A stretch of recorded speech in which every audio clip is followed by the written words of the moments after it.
cell anemia in suka tashi masu sikila Allah zai warkar da su. To sai wani abu da muke da shi ba mu da shi, kashu.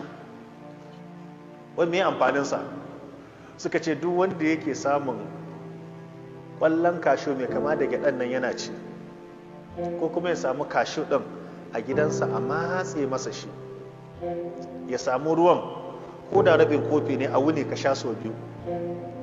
Suka ce to na farko fa kansa ba zai iya kama jikinka ba, na biyu hawan jini ba zai taba ka ba, na uku calcium ba zai taba ka ba, na 4 uric acid ba zai kama ka ba.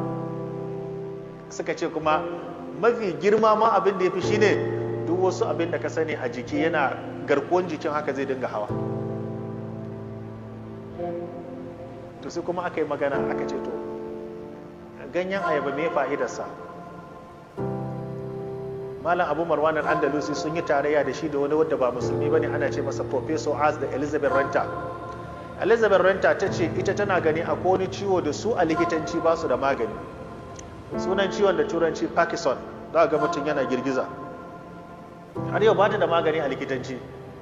Amma an yi bincike tun a 2005 har zuwa 2010 har zuwa shekarar da ta gabata a duniya ba a samu maganin da yake warkar da cutar Parkinson da ciwon hawan jini.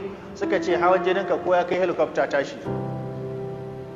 In za ka koma ga Allah ka samu ganyen ayaba, ka tafasa ganyen ayaba ka sha shi a wuni sau 3. Suka ce duk hawan jinin da kake da shi Allah zai warkar da kai. To shi kuma fure na ayaban fa akwai wani fulawa da yake fitowa jikin ayaban, kun gane shi? To shi wannan yana da tsada gaskiya. Tsadansa ko shine yanzu ka samu mutumin da yake fama da kidney stone, tsakuwar koda, in ka samu wannan kamar masara din, ka kasa shi kashi 4, kashi 1 a dafa shi, in aka dafa kawai dauka a bashi ya sha yau ya sha gobe, ka ce tsuguna ya ga fitsarin da zai ji ciwon ya daina.